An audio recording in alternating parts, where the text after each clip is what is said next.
Proclamation বা ঘোষণাপত্র বিষয়ে সবার ঐক্যমত রয়েছে। আমরা মনে করি গণ অভ্যুত্থানটা যে হয়েছিল এটা বৈষম্যবিরোধী ছাত্র আন্দোলনের নেতৃত্ব হয়েছিল, কিন্তু সবাই অংশগ্রহণ করেছিল। এই কাজটা হলো সবার দায়িত্ব। সেই জায়গা থেকে সবাই এই জাতির সংকটময় মুহূর্তে তাদের দায়িত্বগুলো পালন করবে। যারা আমাদের সিনিয়র রাজনীতিবিদ রয়েছেন তারা দীর্ঘ সময় ধরে রাজনীতি করছেন এবং গত 15 বছরে যে জনগণ বাংলাদেশের জন্য লড়াই করছে, অসংখ্যবার গুম হয়েছে, খুন হয়েছে, তাদের দিকে তাকিয়ে হলো এই সংকটকালীন মুহূর্তে মানুষগুলা রক্তের দিকে তাকিয়ে হলো নিজেদের থেকে উদ্যোগ গ্রহণ করা উচিত। এবং আমরা সকল পক্ষকেই অতীতেও এই মেসেজটা দিয়েছি। বিভিন্ন রাজনৈতিক দলের সাথে আমরা যোগাযোগ করেছি, তাদেরকে আমরা আমাদের ড্রাফটিংও পাঠিয়েছি এবং তাদের সাথে এই বিষয়ে আলোচনা হয়েছে। আলোচনা এখনো চলমান এবং আমাদের ড্রাফটিংও শেষের দিকে। অতি দ্রুতই আমাদের একটা ফাইনাল ড্রাফটিং এ আমরা পৌঁছে যাব, কারণ আমরা গত 31 তারিখে যে ড্রাফটিংটা প্রস্তুত করেছিলাম সেখানে আরো কিভাবে অ্যাকোমোডেশন করা যায় সেজন্য আমরা আরো অনেকগুলো রাজনৈতিক দল পক্ষ গোষ্ঠীর কাছে গিয়েছিলাম।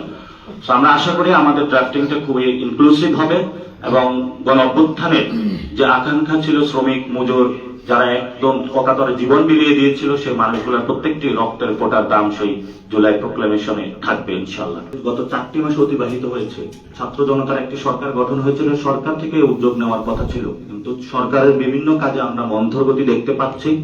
কিন্তু 24 সাল অতিক্রান্ত হচ্ছিল, সেই জায়গা থেকে আমরা সরকারকে স্মরণ করিয়ে দিতে যে তাদের জনগণের কাছে যে একটি দায়বদ্ধতা রয়েছে সে দায়বদ্ধতার জায়গা থেকে তাদের উদ্যোগ গ্রহণ করা উচিত এবং আমরা জনগণকে ঐক্যবদ্ধভাবে সাথে নিয়ে জুলাইয়ের যে একটি ঐক্যের একটি জায়গা রয়েছে সেই জায়গাকে সবাইকে সমন্বিত জায়গা আনার জন্য আমরা এই উদ্যোগটি গ্রহণ করি।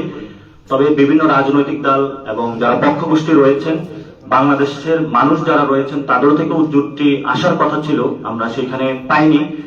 আমরা যখন এই জাতির সংকট কালটা যাচ্ছিল এবং শহীদ এবং আহতদের নিয়ে যখন কোন স্বীকৃতি বা ঘোষণাপত্র আসছিল না, আমরা এই সংকটকালীন মুহূর্তে আবার সেই জায়গাটা আমাদের দায়িত্বটা কাঁধে তুলে নিয়েছি।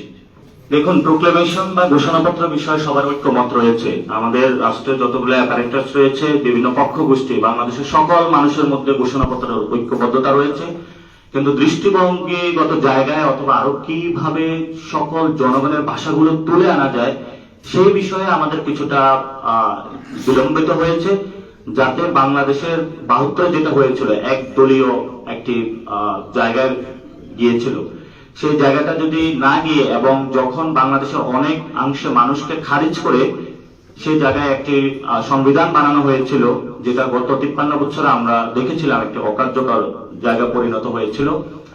আমরা অপেক্ষা করেছিলাম যে সকল গোষ্ঠী এবং পক্ষ যাতে প্রত্যেকে অংশগ্রহণের সুযোগ পায় এবং সকলেই তাদের ভাষাটা প্রকাশ করতে পারে।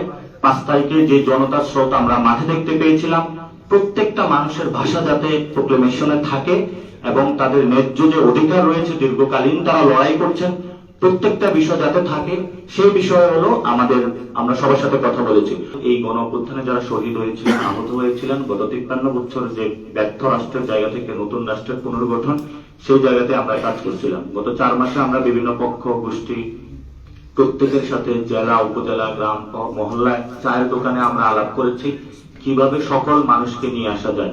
কারণ আপনারা যাত্রাবাড়িতে দেখতে পারবেন যে শহীদদের একটি ফলক লাগানো হয়েছে, সেখানে অসংখ্য রিক্সা শ্রমিক রয়েছে, সেখানে হলো সবজি বিক্রেতা রয়েছে। তো আমরা এই সময়ে দলিত, হরিজন, তফসিলি যারা আছে প্রত্যেকটা মাছ সেক্টরের মানুষের সাথে কথা বলেছি। তো এই কথা বলার মধ্য দিয়ে আমরা প্রত্যেকটি ভাষা প্রোক্লেমেশনের মধ্যে চেষ্টা করেছি আনার জন্য। আমরা এর মধ্যে আশা করেছিলাম সরকার থেকে উদ্যোগ গ্রহণ করবে, কিন্তু সরকার থেকে যখন উদ্যোগ গ্রহণ করা হয় নাই এবং যে 24-এর মধ্য দিয়ে একটি গণ অভ্যুত্থান হয়েছিল, সেই 24 যখন শেষ হচ্ছিল তখন আমরা এই 24-এর মধ্যেই সরকারকে উদ্যোগ গ্রহণের আহ্বান জানাই এবং আমরা জনগণকে ঐক্যবদ্ধভাবে ডাক দিই, বাংলাদেশের এই মুহূর্তে প্রয়োজন একটি ঘোষণাপত্র। দেখুন, আমরা বাংলাদেশে সকলের মধ্যে চাই যে একটি সুষ্ঠু নির্বাচন হোক, কিন্তু আমরা এখানে বলে থাকি যে পার্লামেন্ট যেমন চলবে সেখানে এই প্রোক্লেমেশনের ভিত্তি করে একটি কনস্টিটিউট অ্যাসেম্বলি করা প্রয়োজন, যে কনস্টিটিউট অ্যাসেম্বলির মধ্য দিয়ে একটি গণপরিষদ নির্বাচন হওয়া প্রয়োজন।